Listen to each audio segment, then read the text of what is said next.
doing it. You supposed to be happy you sitting there with Kid L. Why you mad? The Kid L podcast. Rocking and rolling. The Funny Salesman is back in the building yet again. How you doing today, bro? I'm good. How you doing, Doing my brother? very good, man. You've had a very, very efficient 2023 year. I was watching a lot of the things you were doing, man. NBA players are huge fans of you.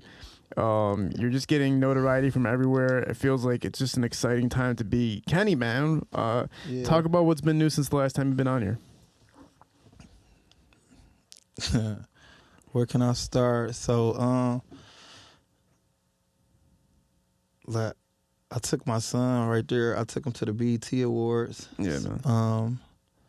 We went to the BET Awards. That was my first time. I remember growing up in Detroit, we used to hit the TV to try to watch the BET Awards. So just sitting, right beside Fat Joe and, locking in with a lot of, it was some Detroit people in the house too, like Sada Baby, Skillet Baby, and Tay B. We ran into them. Yeah. But it was just amazing, bro. Just being in that little, you know what I mean?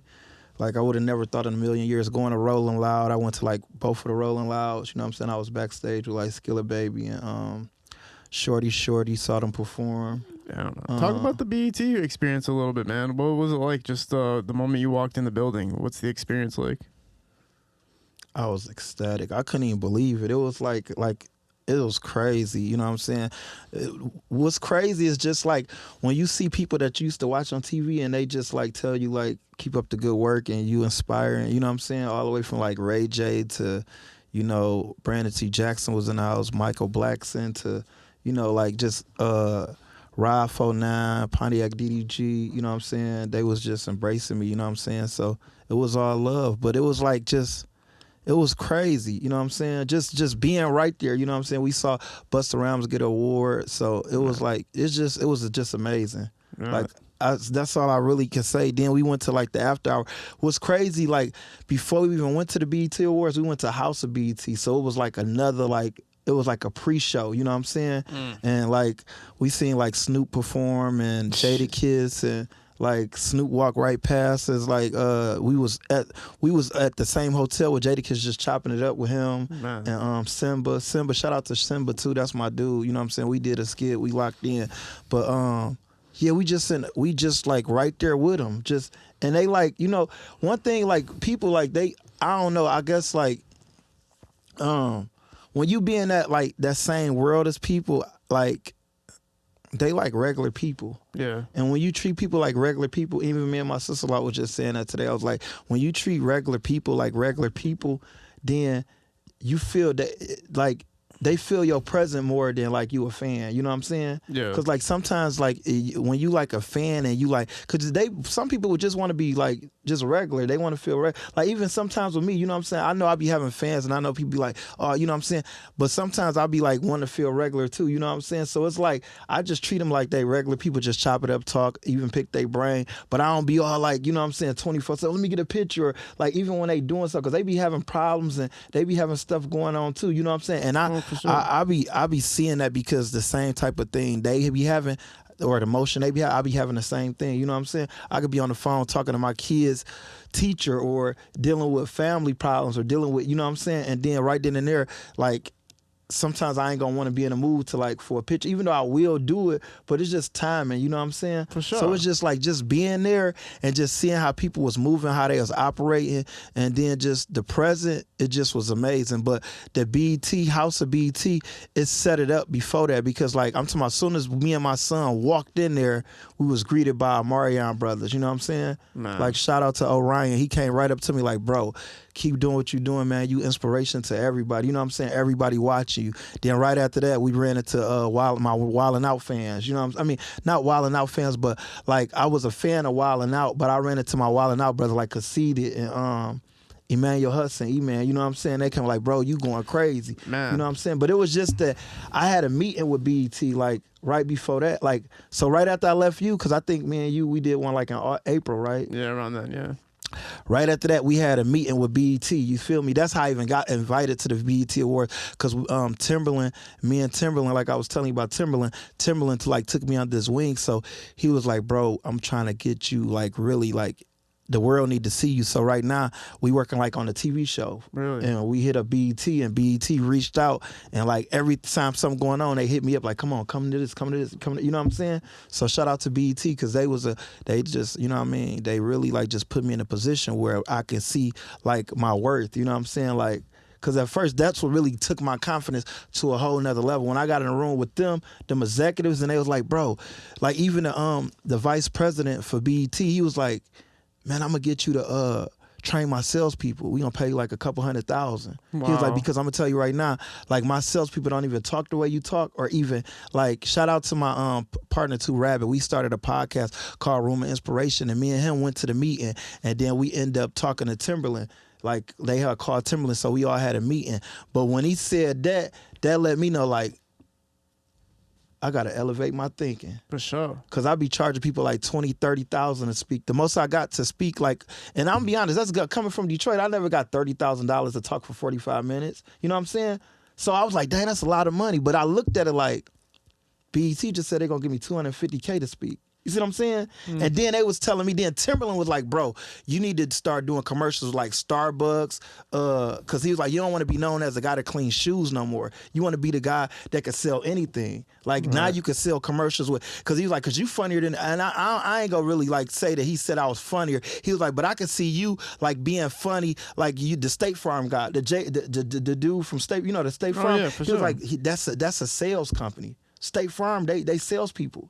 He's like, why you not doing that with State Farm? So he started making me really elevating. I started being like Dora. I started exploring like, man, hold on, I got to really, you know what I'm saying, tune in. So I ain't gonna lie, 2023 was really amazing. It was a blessing. Like I said in my post, I was like, it really like woke me up for like, it made me realize my value. You know what I'm saying? I'm like, man, like, you stand for nothing, you fall for anything. You know what I'm saying? So it really like woke me up like, you know what? I got to really turn it up. You know what I'm saying? And I like people was looking at like, man, you everywhere. You doing this, you doing that. And I'm looking at like, I ain't nowhere near where I need to be. You know what I'm saying? Because here it is. BET just said that they can pay me. I would have never thought. And it's crazy because when I was talking to E.T., Eric Thomas, the hip hop preacher, he told me that. He was like, before I even moved to leave my family to go speak at any event, I need 200, 300,000 just to talk. You know what I'm saying? That's crazy. Just to leave. He was like, before you even leave out the house, bro, for you to leave your 10 kids, it gotta be worth it. You know what I'm saying? Yeah. Like he told me that. So like, yeah, like, so after I left you, yeah, like me and Timbaland teamed up. I just went to Art Basel out there with him. You know what I'm saying? He had an album release party. I met Biggie Small's son for the first time. He was a fan. Shout out to CJ Wallace. That, I'm gonna be honest, that made my whole trip when I met him. Whoa, that's crazy. In the little season, they was like, bro, and that's what I'm saying. Like, I ran into Trick Daddy Trina. Like, it's just like the people, like I said, the people I watched when I was younger. Like, I damn near cried when I was talking to Biggie, because I swear on everything I love, his daddy was like a big impact to like the way I put words together. And I told you that last time. Like, even when I just went on Jeff Teague and them podcast, and they was like, who your top 5 rappers? Because they was like, bro, the way you just spit, like how you talk, I know that you like somebody, like you had to grow up. And I was like, my top 5, like number 1 was Biggie Smalls off the rip. Right. Just because he was like a storyteller. You know what I'm saying? And he said something that like you got to really listen to. He only had like 2 albums, or 3 really if you put it. But he had Born Again, he had Life After Death, he had Ready to Die. But I grew up off Ready to Die and Life After Death, and I promise you, like, just off how he put words together, when I became a salesperson at 12 years old, I was mimicking like his style, you know what I'm saying? Right. And then Jay-Z came, then Eminem. Then I was already a fan of Lil Wayne, because Lil Wayne just different, like 2 Chainz, you know what I'm saying? So when you put all of them together, like you sum it up, that's how my wordplay was like, you know what I'm saying? And then like that, like it just took me to a whole nother level. So just meeting him and just talking and we just chopping it up, that was like, man, that's like a dream come true, you know what I'm saying? I can't even imagine, man. Like, I almost had tears when we was just talking. I was like, that's crazy. You know what I'm saying? Man. So, like, yeah, it's just a lot of stuff been, like, it's just been crazy. Like, so, yeah, it's like 2023 was amazing, man. Yeah, I was watching, man. But it's kind of crazy, too, because my cousin had messaged me like a week ago. and you liked one of my posts, and my cousin follows me, so he saw that you liked one of my posts. He's like, bro, Funny Salesman fucks with you. Get him on the podcast. I was like, bro, he's been on the podcast, son. Where the fuck you been? But I was more shocked that he was so, like, intrigued by it. He was like, bro, he's like, this guy's a legend. You need to keep working with him. I was like, yeah, we were tied in already, but it just shows the growth. It shows the elevation. It shows that everybody's watching, bro. You know what I'm saying? Yeah. Club 50, what do they call it? Club 520, that's Jeff Teague's podcast. Yeah. Seen you on there, man, chopping it up. Talk about that experience, man. You're dealing with NBA players. Like I said, they're showing you a lot of love, bro. So, the last time I was here, I ain't get credit to my boy, Darrell Wright. That was the first, like, NBA player that, like, actually reached out. Shout out to him. Me and my son actually did a skit with him. We did a skit at his crib. He was like, he sent me the address, boom, boom. Like, we locked in. We did a skit. After I did a skit with him, then, like, a lot of the NBA players just started following me, like Joe Johnson, like one of my favorite players. You know what I'm saying? Steve Francis. My boy Damian Lillard, man. Yeah, but Damian Lillard, I was getting to him because Damian Lillard, like, out of all the NBA players, that's my number one dude. You know what I'm saying? Same, man. Like, that's my number one guy. You know what I'm saying? Like, yeah, I went out to Milwaukee, like, we got something going on with, like, the team, but I end up Malik Beasley, that's his teammate. We end up doing a skit. So we got something working in the mix right now. But yeah, Damian Lillard, bro, he, like, is one of a kind because, like, he just real. He just that's like he a real dude, genuine. He showed my kids love. He hit me up like, bro, I'm having an album release party in August. I want to bring you and the kids out. It was my kid's birthday. You know what I'm saying? Yeah. Brought him out. He embraced them. He was talking to him. Look, stay in school, man. Look, y'all gonna make it. Y'all got look who your leader is. You know what I'm saying? He was like, you just stay on track. You know what I'm saying? And then he amazing rapper too. You know what I'm saying? So he had me do like a 10-minute like stand-up comedy performance. Then I embraced. You know what I'm saying? But just me, just bringing him out. Cause I had to I had the performance. Then right after my performance, Damian Lillard came out and performed his whole album. So just.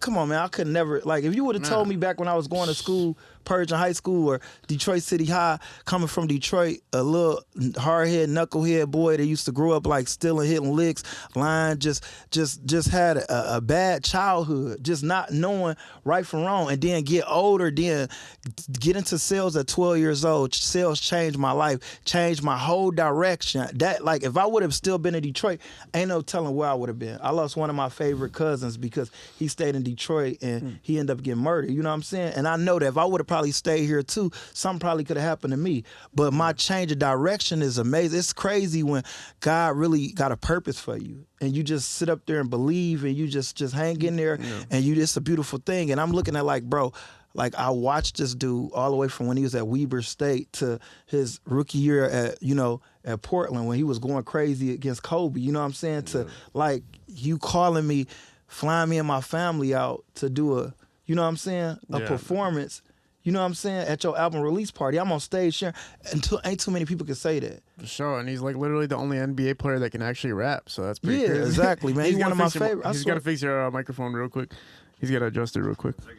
Yeah, Damian Lillard, man, legendary. I seen a video clip of him literally like you were courtside, and he literally walked up to you and made sure to like autograph everything, and like took time to take a picture. And he didn't look like he was in a rush to get out. It looked like he was talking to you, chilling, man, just showing like real love.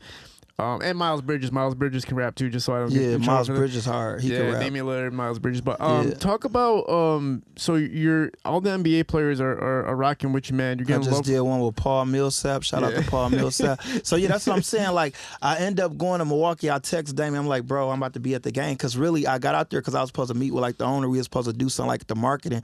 I was supposed to be doing something with the Milwaukee Bucks. Then Malik Beasley saw me first. You know what I'm saying? He was like, bro. He was like, I'm about to tell Dame you here. I was like, I text him. He's like, just wait after the game. He said he gonna come over there. So yeah, it's crazy. I ended up getting jerseys. They got me jerseys for my kid. He's like, go grab some jerseys. We're gonna get you some jerseys from the sign. They got me jerseys, they signed. I told my these are authentic jerseys too. They be wearing, you know what I'm saying? End up signing my kids some jerseys. We chopped it up for a minute. Then right after that, they led me to the locker room. I went to the locker room where they was at, did a skit real quick with Malik Beasley. It was hard. Legendary, man. I seen you on Cam Newton's too, man. Yeah. Worked with Cam Newton. Shout out to Cam Newton, my brother. Come together, that went crazy. That went super fire. That was another like memorable thing in that 2020. Cause we did the podcast. It went crazy. Yeah. But just for him to reach out, I'm saying like at the Timbaland set it off. Cause Timbaland, like he said, he's like, man, I just saw the video with you and Timbaland. I want to get you on my podcast, and I seen a story about, like you saved the lady life. You know what I'm saying? I just want to hear your story. I've been watching a lot of your stuff. I've been following you. You just amazing with just your wordplay and what you do. You know what I'm saying? I want you to come on and tell your story. And I went there. We did a skit.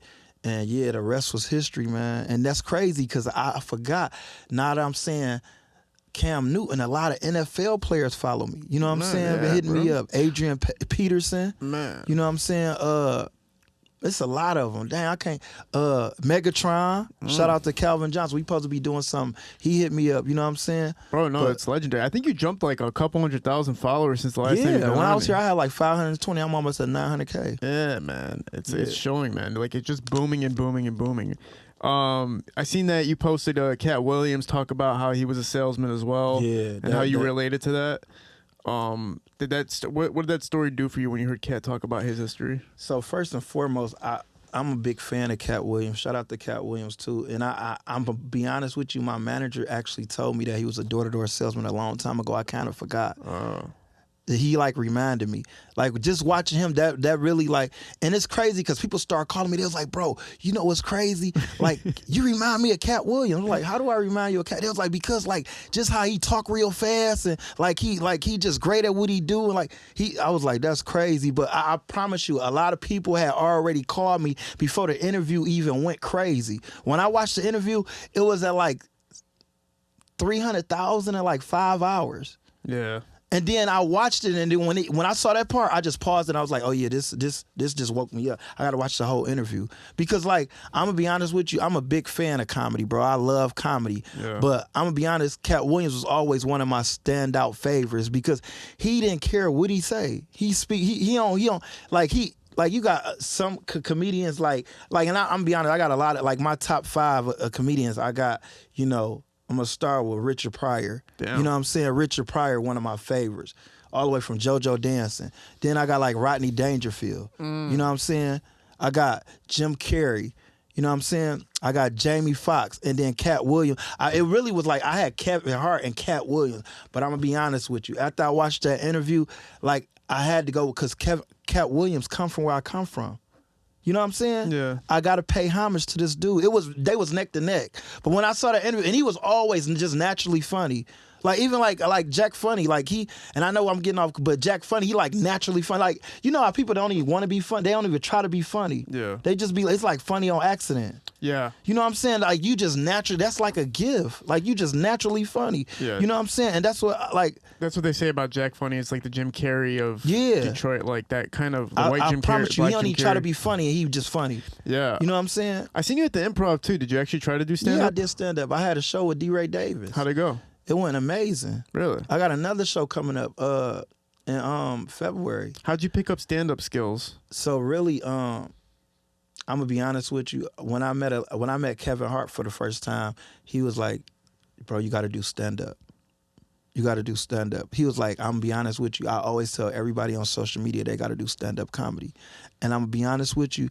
I was like, I got to do stand-up comedy because I tried stand-up, but I failed it. To me, I failed at it. But that's on one of my bucket lists. Before I leave this earth, I was like, man, I never failed at anything. Anything that I do, I become great at it. That's why they say lessons become blessings. You know what I'm saying? If you learn from defeat, you haven't really lost. I know that as a salesman. So I was like, man, and I didn't really lose or defeat. I defeated myself really because I didn't really get booed enough. It's just that I want to get booked for shows. So I feel like I failed. You know what I'm saying? But I really didn't give it my all like I did comedy. So I just asked him when we did the signing, because he had like a grant to his drink, his wine, you know what I'm saying? He had the little signing thing, and I was like, what's the key to successful comedy? He's like, you got to stay on them stages, just keep going. Yeah. And that's what I did. I was like, fuck. That's why I didn't win at comedy like I did at Door to Door, because once I wasn't getting booked, I just stopped going to open mics, you know what I'm saying? So then I ran into when I go to Miami a lot, mess with Timbaland, I mess with my boy Miami Mike, shout out to him.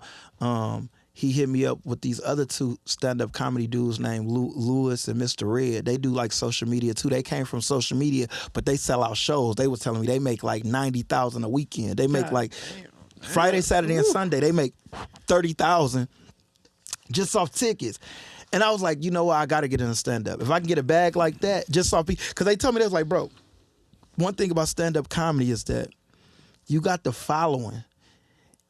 They gonna come just to see who you is, but once you get there, just perform. They was like, even if you go on stage just doing your door-to-door stuff, just selling people in the crowd, they coming to see you. You know what I'm saying? They ain't gonna know if you mess up, if you don't. They was like, but if you get into them open mics and you just go to these improvs and just practice your material like you do with your like you gonna go crazy. You gonna get great at it. You know what I'm saying? That's how people became great in basketball. They stayed in the gym. You know what I'm saying? He's like, you gotta stay in that lab. So I was like, I'm gonna go, boom. So then they got me a show with D-Ray Davis. D-Ray Davis, me and him, shout out to D-Ray too. That's my dude because we did Wildin' Out too. So he was like, bro, come on, yeah, you gotta get on this stage. So I went there, you feel me? Lance Stevenson was there, another NBA player. I know Lance. Chris Gotti, Irv Gotti brother. You know what I'm saying? Murder Inc. Shout out to them. The Safari, they was there. They end up doing a movie there.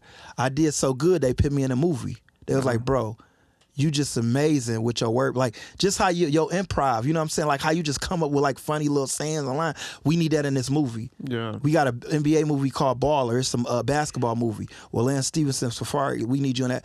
Got me a role in that, you know what I'm saying? Just off me going to, I had like a 15-minute set, you know what I'm saying? Wow.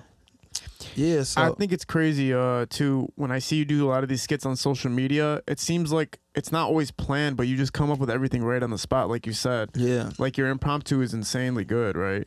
So that can translate into comedy. You just got to keep doing the sets, and eventually you'll be able to build a routine over time. Exactly. Right? Yeah, because that's what I'm working on right now. That, like, the hardest thing is that I got so many stories, but I be confused sometimes. You know what I'm saying?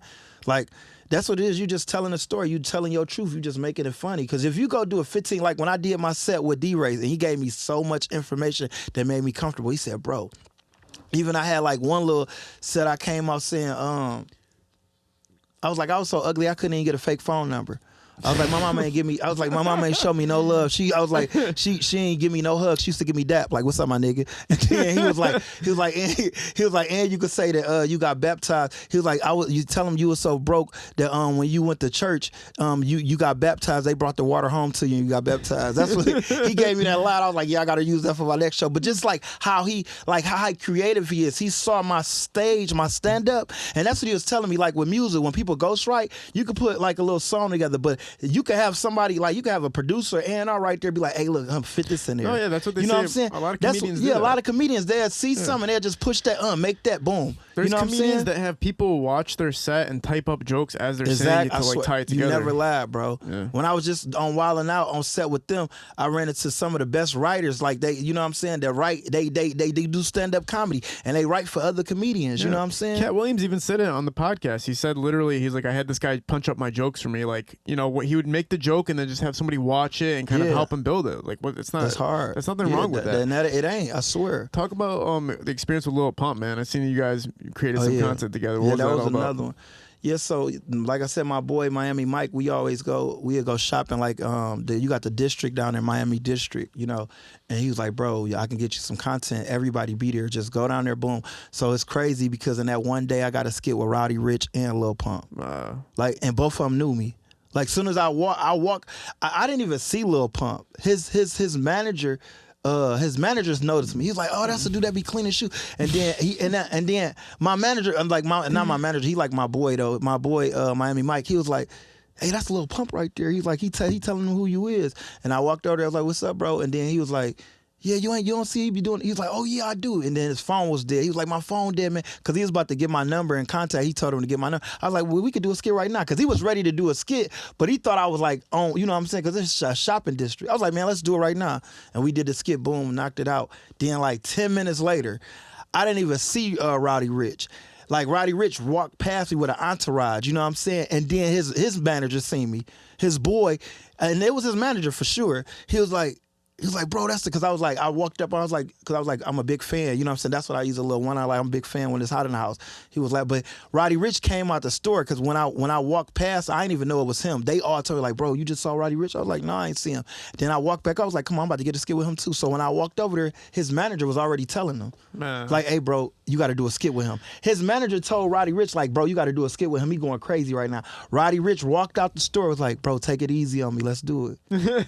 I'm looking like, what? I couldn't couldn't even ask you for a skit. They already, you know what I'm saying? So that's when when I be seeing stuff like that, I be like, it's crazy because I ask other people, let me get a skit like Boosie. Like he was like, man, you got to pay me. You know what I'm saying? I'm looking at like, nah.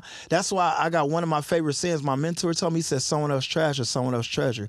Because, and I get it, we all in the business where people want to monetize and make money. But I like a lot of my videos, I don't even monetize off them. I just want to put out work. You know what I'm saying? Yeah. Like put out work. And some videos won't even go, like, you know what I'm saying? But it was just like, and I swear to God, I love Boosie. Boosie, my dude. I'm a big fan. I love Boosie. And I get it. I got 10 kids. He got a lot of kids too. He got like 8. So, and I'm gonna be honest, just off of that made me not even want to work for free. Like sometimes, like I don't even want to do nothing for free. And I remember Eric Thomas told me, when you leave out the house for your kids, you leave your kids at home and you leave out the house, make sure you come back with a bag. Yeah, that's true, man. But there is a lot of opportunity that gets missed when you charge for everything, right? At the end of the day, because a lot of the collaborations that you type money to would make somebody not even want to put in the work with you. Like, for instance, when Boosie said that, for me, I'd be like, man, I can't even generate ideas anymore because you just told me you're trying to charge me. But I'm gonna be honest with you, that was like the best thing he ever done. I'm gonna be honest with you, I closed my 2023 out off that because right after that video went viral, like my mixtape World Star, it was everywhere. They all hit me, DM me, hey, could we post this video? We gonna give you the credit. Right after that, Yellow Beezy hit me up. Kevin Gates hit me up. Oh, there's a video of him saying he's charging? Yeah, off that one video. Oh shit. What's the name hit me up? Jack Boy was the first person to hit me up. Oh, cool. He was like, damn, that's crazy how Boosie He's like, was that real? I was like, yeah. He was like, man, I'm about to be in Atlanta. Let's do a skit. Then Lil Zay Azama hit me up. Then G Herbo, I was supposed to be in there. Wow. Like everybody, I'm talking about everybody started hitting me up off of that one video. I swear to God. So Boosie telling you he's gonna charge you to do a skit with you launched a whole bunch of skits. I swear to God, that brought so many opportunities, bro. Just off of, bro. like it went crazy. I swear to God. What a blessing that is. Yeah, man. like it was crazy. Talk about all these celebrities are getting know you already. When you pull up, you're thinking they might not know you, but most of them already know you. Who was the most person that really shocked you that he knew who you were when you met him in 2023? Brandon Marshall. I'm gonna be honest with you. Because 2023, I gotta say Chief Keef, really. It was Chief Keef. And then I go with Brandon Marshall because I'm walking up to go greet Brandon Marshall. And he walk up on me like, hey, yeah. I posted a video too. Like him, he did my whole little sales thing. Like, yeah, you clean the shoes, then you do this, then you do that. Yeah, I know who you is, boom. And then I was like, that's crazy. I used to watch you on TV. You know what I'm saying? Like, you know what I'm saying? Like, but yeah, I go with him and then Chief Keef. Like, it's crazy because like K Camp, right? So K Camp hit me up. He like, that's another one. He was like, man, I got to do a skit with you. K Camp did a skit with me off of the Damian Lillard. I swear, I don't even know how he saw the video. Me and K Camp and Bow Wow was at Damian Lillard. Remember I told you album release? We all was at the album release. Bow Wow already knew me from my son when we was at the BET Awards because my son was chopping it up. And as soon as Bow Wow saw me, he's like, yeah. He's like, we your brother, I mean your son. Like, we was chopping it up, boom, boom. And then I met K Camp with my son. We was at the celebrity basketball game for BET weekend.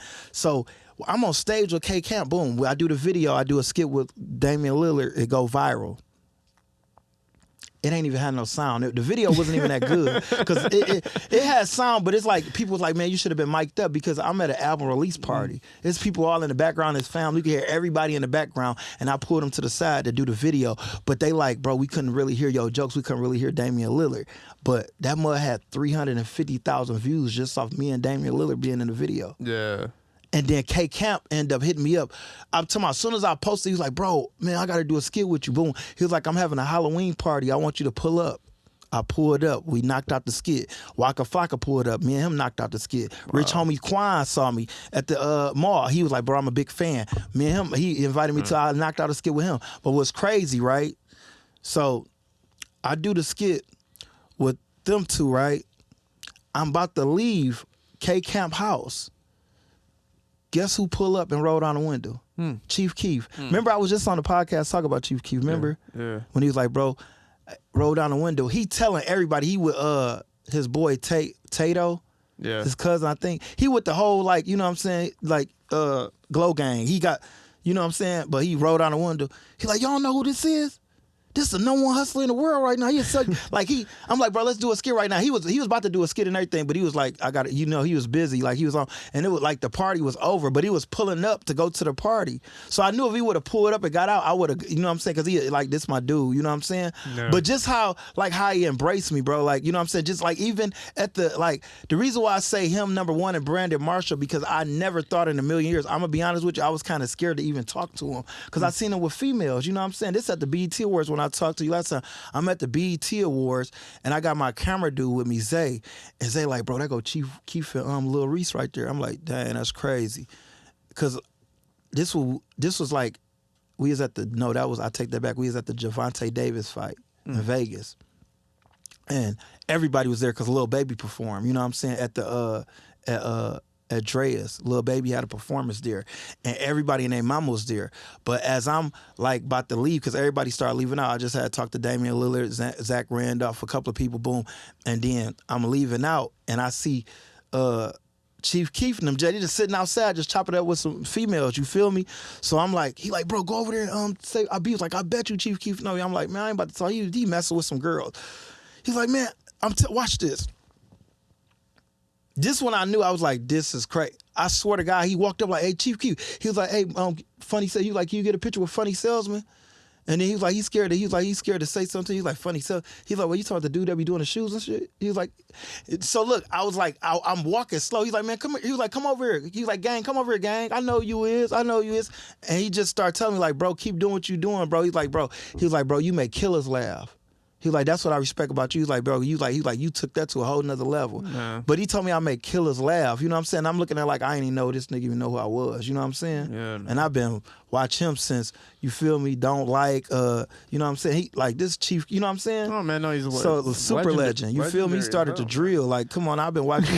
When I was going door to door, I was knocking on doors, turning up, getting some sales just off of motivating off some of your songs. Man. You know what I'm saying? When a lady slammed the door on my face, I'm like, that's that shit I don't like. You know what I'm saying? Like, right. Come on now, for you to say that was just, oh man, that was amazing. So when you were talking about that conversation earlier about the fact that you can upgrade from selling shoe products to something bigger, have you considered that? Have you considered like what the next? I'm about to. You got a secret play in mind to make the next move? Yeah, man, because you could figure if you could sell that, you could sell almost damn near anything, right? Exactly. I can imagine you on Shark Tank. I don't know. Yeah. If you tried to pitch Shark Tank, I don't know. I do wonder how it would go. I wonder if you it'll go crazy. You probably get. I know for sure. I'll probably get a couple million off that for sure.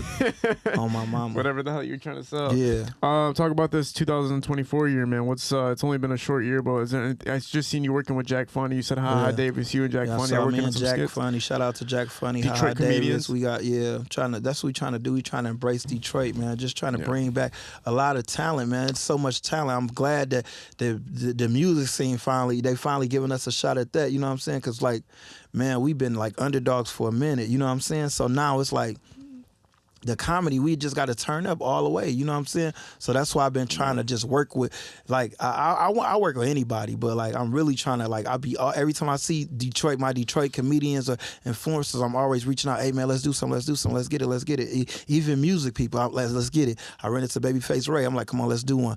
Ran into Skilla Baby, let's do it. Like everybody I'm running into, it don't matter, because I'm trying to make sure, because that's going to look good for the city, you know what I'm saying? That's going to big us up even more, you know what I'm saying? They might never, like, you got to understand, people just not knowing I'm from Detroit. When I got on your podcast, I was like, people was DMing me like, damn, I didn't even know you was from Detroit. Right. You see what I'm saying? I'm like, that's crazy.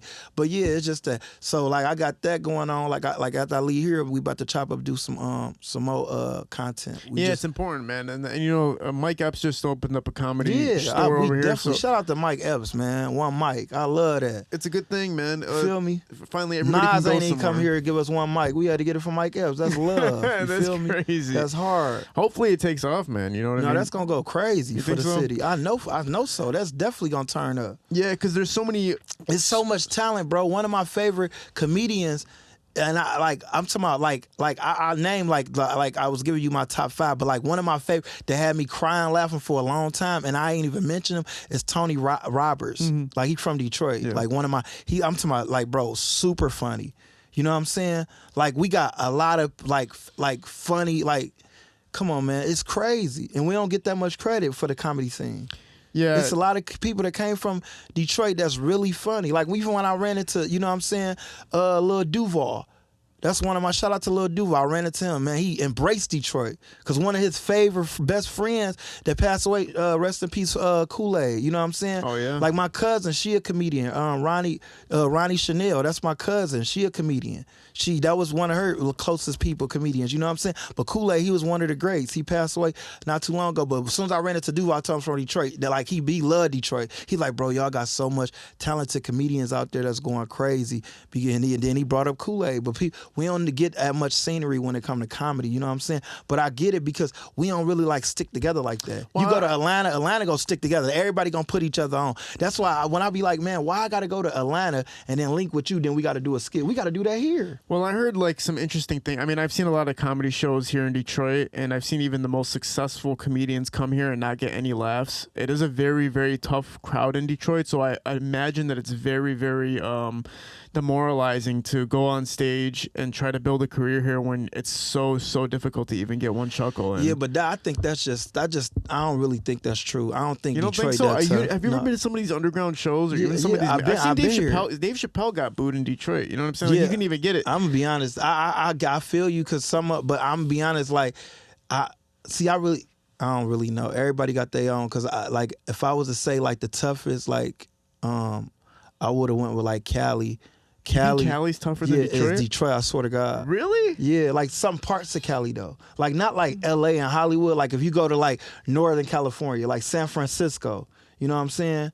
You go to like the Oakland or you know what I'm saying? You go to Sacramento, you know what I'm saying? Like even some part like Ontario, like even when I went to Miami, like it's see like right here, cause you should know your roots. You already know what to expect, you know what I'm saying? And I'm be honest, like I get it because like we like that. We cutthroat. You know what I'm saying? You know how Detroit is. Detroit, the grimy, most like happiest, most sad. You got to catch them on a night too. Cause I done went to Punchline on a good night and they was crying laughing. Yeah. And I done went on Punchline on another night and I'm looking like, what the fuck is going on? We in another state?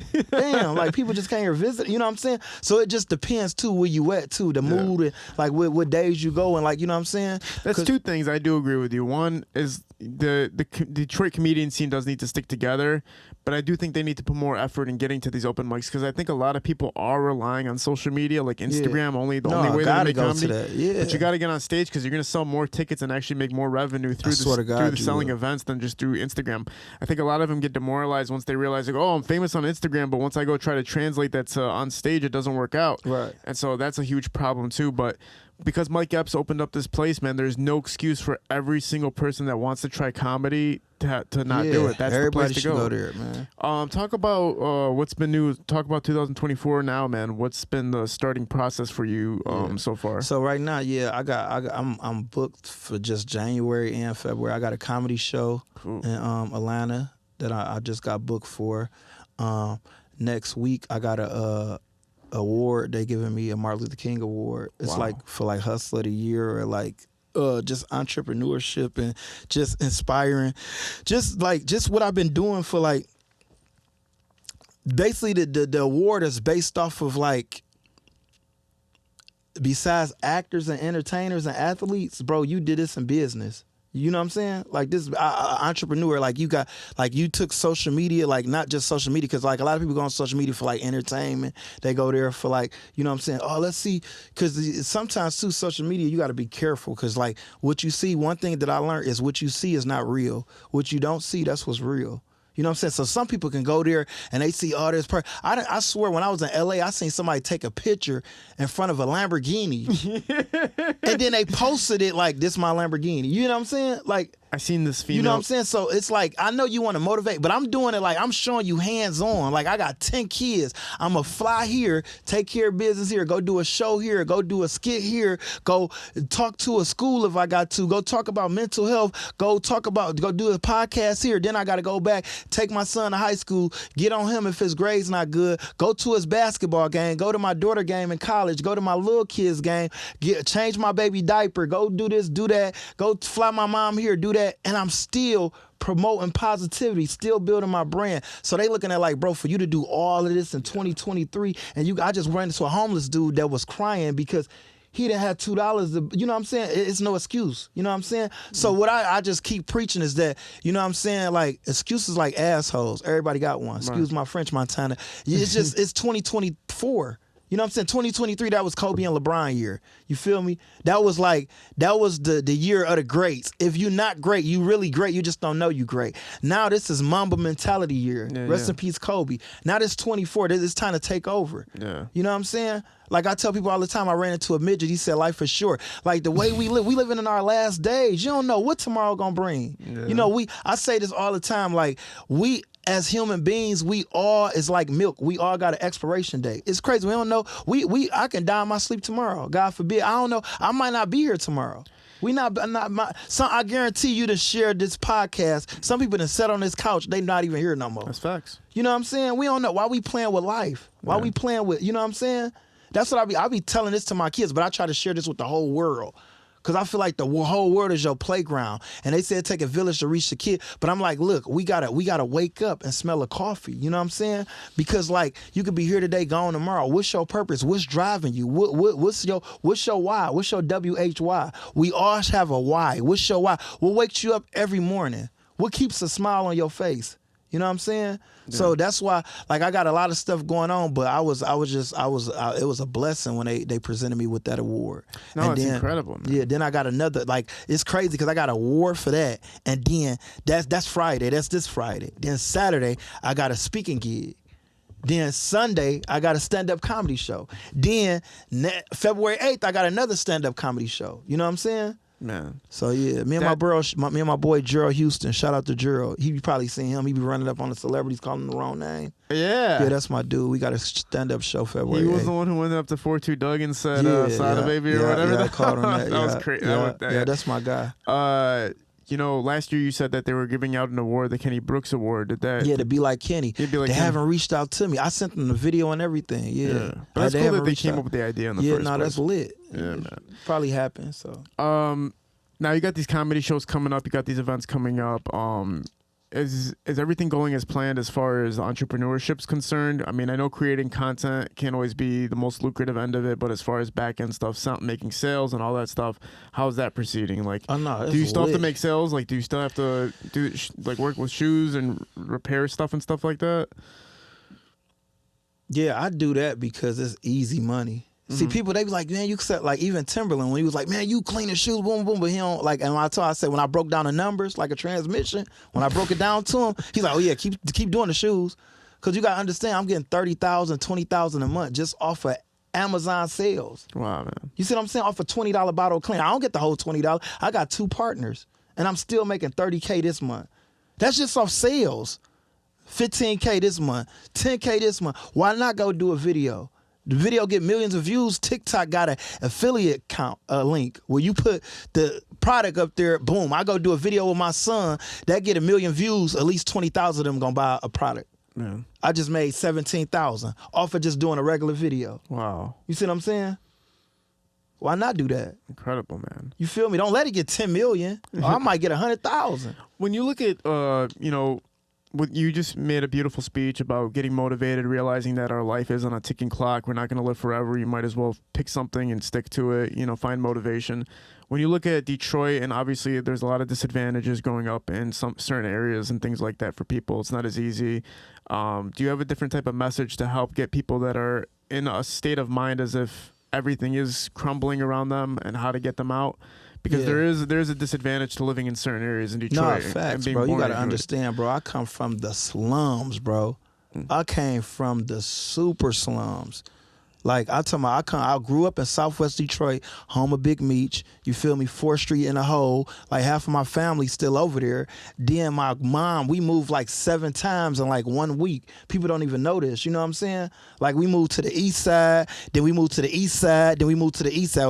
I didn't even know they had this many east sides. You know what I'm saying? We moved to Mack and Haverhill. I was just talking to one of my childhood friends earlier. I was on Mack and Haverhill. You feel me? Went to Jackson Middle School. It was one of the worst schools in the world. You feel me? It was like one of I'm in a classroom where a dude getting some head in the class. Man. And then right after that, they changed the name to Ronald McNair. People don't even notice. Like, we brought back memories of that. You feel me? Then I moved again. I moved back to Southwest, you know what I'm saying? To like Clark and Clarkdale, you know what I'm saying? Then I moved again on Springwells. Then I moved to the east side again on 7 Mile of Orleans. Like, we was moving like crazy. You probably thought we was like with the, you know, the three mans and a baby, you know what I'm saying? Or, you know what I'm saying? We worked for U-Haul the way we was moving. It was crazy. Man. So like, but what it was is that like, I used to hit licks. I grew up like, yeah, like they say, look, one of my favorite sayings that my mentor told me a long time ago, he said, it ain't your fault if you was born poor. But if you over the age of 18 and you die poor, that's your fault because you had something to do with that. And that's what I be telling my kids every day. Y'all got something that I never had when I grew up. I had an Uncle Keith, that's all I had. That really, he taught me how to be a man. Because I had my mom, I didn't have no father. You know what I'm saying? So like, I'm gonna be honest with you, right next door to adversity is success. You know what I'm saying? Whatever you looking for you. If you just look at the sunny side and you make, because I'm from Detroit, you supposed to make lemon out of lemonade. You feel me? You supposed to make lemonade out of lemons. You know what I'm saying? Like, tough times don't last. Tough people do. Like, if you come from Detroit, you can make it anywhere in America. You know what I'm saying? You just got to stick to the pros so you won't get conned because you got, it's everything going on. It's everything going on. But the craziest thing is that you just got to believe. Like I said, that go back to your why. What's your why? Because I'm saying everybody could be negative, but it's lonely at the top. You know what I'm saying? It's too many crabs in the bucket because you got too many people talking about the same thing. Yeah. See, I kept my blinders on, and I come from negativity. I come from where I used to steal from my grandma. I was talking about that on the podcast with Club 520. Shout out to Jeff Teague and them. You know what I'm saying? Talking about them. People didn't even know that. But I'm not afraid to talk about where I came from. You know what I'm saying? Because I did do that. I was stealing. I didn't know. And that's why I said that door to door saved me. Because I could have ran into the wrong person that would have blew my head off in Detroit. Yeah. Or, you know what I'm saying? Like, see, if you take from your parents, you take from anybody. But I didn't know no better. I didn't have nobody to raise me, teach me right from wrong. I'm like 8 or 9 doing this. So when I got 11, 12, got that door-to-door sales job, selling Detroit News and Free Press, and I found out that, damn, you can go from welfare to Rockefeller. You can go to sleep broke. You can wake up a millionaire. I was making more money than my mom at 12 years old. You feel me? Now I'm paying phone bill. Now I'm paying water bill. Now I'm paying gas bill. So right then and there, I found my niche. I didn't know that was going to be my calling when I got older. You know what I'm saying? But it was that I stayed positive, got through. Because it's like this saying, and I got to hit you with this because like I say, whatever you looking for you. Because look, it's this saying, right? It's a story about God sent this dude a boat. He was drowning. And when God sent him that boat, he told the people on the boat, like, no, I'm good. God gonna save me. God sent him another boat. He like, no, God good. He gonna save me. Boom. He's still drowning. The last boat come. The dude started drowning. He like got water in his mouth. He like, they jumping out. They like, we no, God got me. He gonna save me. They left. He ended up drowning. He died. Go up there with heaven. He talked to God. He like, dang, God, why you ain't save me? He said, I sent you 3 boats, dummy. You know what I'm saying? See, sometimes people don't see the big picture. Right. You know what I'm saying? It could be right in front of you. Success will be right in front of you. But we so distracted off. So you got to understand, when I came up, I'm an 80s baby. I ain't had social media. I didn't have no GPS to tell me I can go to my friend's house. I just jump on a phone call. You feel me? A house phone at that. Hey, I'm gonna be right here at Clark Park. Let's go up here and go ice skating. I'm gonna be right here. Let's go to Solomon Temple, go play basketball. It's like this. Social media made this generation lazy, bro. It's lazy because they want everything easy. You know what I'm saying? I'm glad. That's why I want to do the hard stuff. I did door to door for 20 years. I want to do the hard stuff because the new generation, they want everything easy. Yeah. They want it laid out. I got a parents that's a celebrity. I ain't got to do nothing. Oh, I got this. I don't got to really do. No, like I didn't have that. I struggled my whole life. I just bought my family a house, bro, this year at 40 years old. Like, it took me 40 years. You think it's going to take you 1 year because you see what I'm doing and it look easy now? No, I had to do this. Like, I had to, come on now. It took, like, what I mean by that, it take time. But don't give up. Count your blessings, not your trouble. Just keep going. Endurance wins races at the end of the day. So if you got this kid out there that's watching this that probably come from broken promises, come from a messed up background, come from people that you think don't love you, people showing you tough love. You know, tough times don't last. Tough people do. Just tuck your tail. Don't give up. Have a relationship with the Most High. Keep on praying. Keep meditating. And I guarantee, because God ain't going to put too much over your shoulder that you can't bear. You know what I'm saying? Yeah. Like, I'm going to be honest. Even though I had a blessful year, I lost family members. I lost 2 of my cousins that's not even here. They can't come to my house that I just got. You feel me? And we grew up eating hot dog water. Eating noodles and peanut butter and jelly sandwiches off the floor with roaches. You know what I'm saying? Yeah. They can't see that. They can't see them granite countertops. You know what I'm saying? Like that. And that's why I say you got people out here that's like, they it's crazy, bro. Like, and that's what it's all about. It's just, you got to be that champion for, you know, for the people that wasn't a champion for you. Yeah, and I was thinking about it the other day too, man. I know a lot of my rapper friends and a lot of my friends from the city that do smoke and indulge in like substances and whatever like that, because it seems like a normal thing to do. Like smoking all the time and drinking all the time is like a norm. Clubbing all the time is like a norm. But I start thinking about it, it's like, no, you're really just distracting yourself from your true potential at the end of the day, right? Yeah. So even though I know smoking is legalized now, I know all that's happening, but some people, it doesn't affect them the same way it could affect somebody else. Somebody could start smoking weed and be way less efficient than somebody who smokes weed and somehow they flourish, right? Yeah. Or somebody could be drinking all the time and partying all the time and succeed, but the other person doing like, oh, I'm gonna drink too and I'm gonna smoke too, I'm gonna do lean too, and think they're gonna find the same levels of success, but really they just find themselves playing video games all day. You got to figure out that your dietary routine through whatever substances you're taking, dietary as far as food intake and your physicality as far as working out and keeping your physical and mental health stable matters a lot too. It just seems like everybody's fucking around, man. They don't realize these things are serious, and eventually it kicks you in the ass. And it sneak up on you. It 2-3 years from now, right? You'll look up, you doing the same thing. Did you ever have a substance? Did you ever have a substance issue? Never. I swear to God, never. You were clear-minded the entire process? Yeah, because my mentor told me a long time ago, he said, your habits depend on your future. And I promise you, when I came into business doing door-to-door, he said 3 things going to stop you from winning in this business. He said a shorty, a 40, and a blunt. And that stuck with me. I said, you know what? I'm gonna stay away from all 3 of those. 2 of them I was good at. That was a 40 and a blunt. But the shorties, you know what I'm saying? That I got 10 kids, 4 baby mamas and a wife. I was attracted to that. You know what I'm saying? I come from where girls didn't like me. Like I told you, I was so ugly I couldn't get a fake phone number. You know what I'm saying? Then I became, the best salesman in the world. Then I became God gift to women because I had a mouthpiece. So it was easy. The most prettiest girl look at me like I'm, you know what I'm saying? Like, dang, this dude, you know what I mean? And they wasn't looking at, they was looking at like, yeah, he got something that I need right now. You feel me? Yeah. So it was like that. But yeah, that's why I stayed away from that. And then I watch my aunties and my family members, you know what I'm saying? Like they used to do substance abuse. And I look at it like they just drinking away their problems. They just drink. I'm the type of one, I'm trying to build, like tear that liquor store down in that corner. Let's build a playground. You know what I'm saying? Tear this liquor store down right here on 7 Mile and let's get a community center. Yeah. Let's get a mental health where we can go and we can teach kids how to make money at 7, 8 years old, how to be entrepreneurs. So we don't need that liquor store. Because when I go out in Hollywood and I go to Beverly Hills and I go to Mount Clemens and I go to Sterling Heights or Rochester here, I don't see liquor stores right there. I don't see that. Because they already know we're going to get some money, we're going to drink our problems away, then that's where the violence come in at.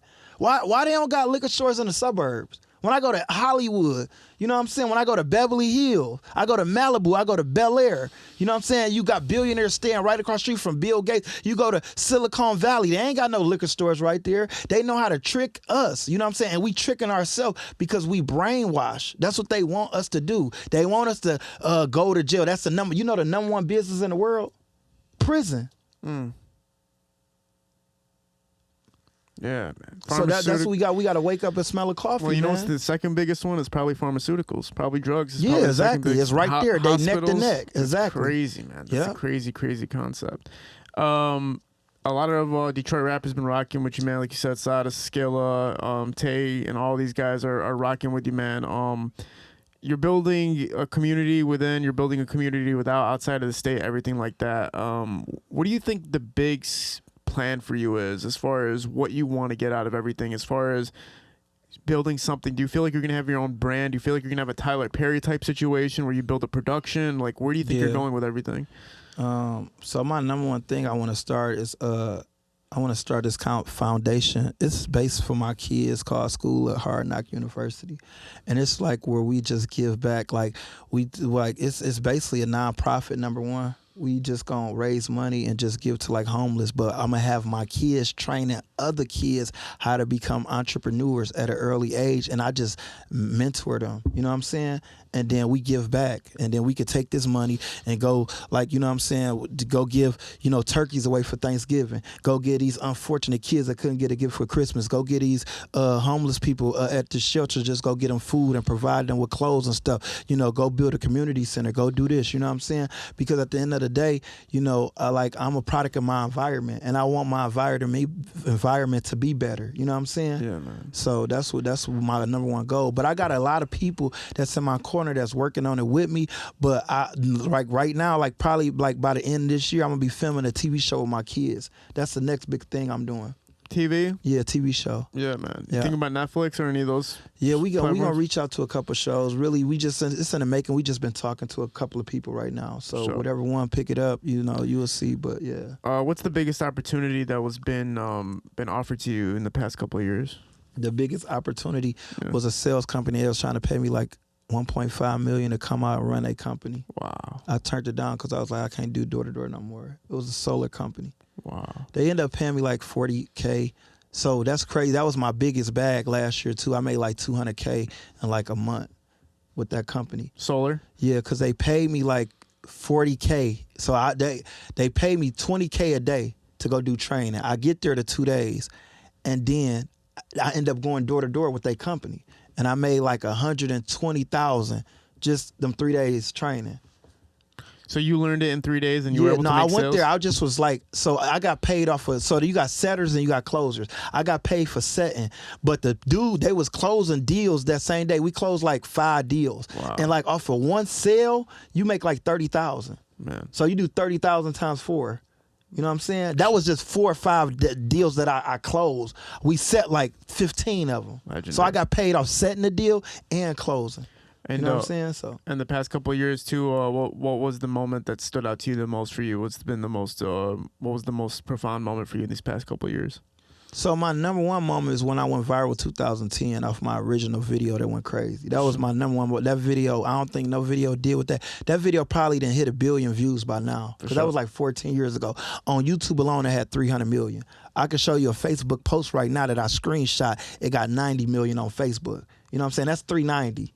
That got deleted in 2017. That's when I came back to the world. But that was my breakout moment. And then my second breakout moment is when I met Timbaland. Yeah, man. Yeah. We talked about him last time, man, and how profound that was. Hey, man, I got a question. Is Timbaland the same person who makes Timbaland shoes? No. I'm about to say. Oh, my bad. That My fault, nah. Timbaland, man. Yeah, I was about to say. Heck, no. And that's funny, though, because that's how he came up with the name. He used to wear Timberlands, and he said that, you know, Jodeci, they gave him that nickname because he used to make beats on the desk. You know, in lunchroom, you make the beats and stuff, and he used to have Timberland. They was like, man, and his real name is Timothy. Oh, okay. So Timberland and Timothy, they was like Timbo. But his name is Timbaland. It's Timbaland. Timberland, that Buddha is Timberland. Oh, okay. All right. Yeah, so. Yeah, my ignorance for showing through the podcast once again. I can't show him that part. He gonna be mad. I brought somebody to his house, one of my camera dudes, and they was like, man, Timberland, you should do verses. He kicked him out of his house. He said, what? He must not know. Man, he got to get up out of here. He was serious than T.I. Swear to God. Man. How you going to tell the founder and the inventor, one of the founders and one of the inventors of verses, that you should do verses? That's like you telling me, man, you should get into sales, man. You should sell Pink Miracle. You know what I'm saying? So, man. Yeah. Is there any projects or events you want to promote real quick? No, just Pink Miracle, man. Shout out to Pink Miracle. You know, shout out to my family, my kids. Yeah. And 2024 about to be beautiful, man. Yep. If you want to find me, I'm all over the web like a tarantula. You know, you can go get my course. It's at thefunnysalesman.com. I got a sales training course. Anybody that want to get taught sales, they want to learn how to use personality. You know what I'm saying? Because one of my favorite books is a sales Bible. They said people buy personality before they buy merchandise. So I got a online training that'll show you how to go from Wherefore to Rockefeller in seconds. So, yep. For sure, man. Appreciate you being on here again, man. This was really awesome, hearing the updates and everything like that. And so much you got done since the last time you've been on here. It's incredible. It's almost like 10 years worth of work that you got done in the past, like 8-10 months, whatever it's been since the last time you've been on. Hopefully you come back again soon, bro. Yeah, let's do it. Promote some more projects. We're at Parallel Sound Studio, Hello Vision Shootings Productions. We're out. Peace. Fire, man.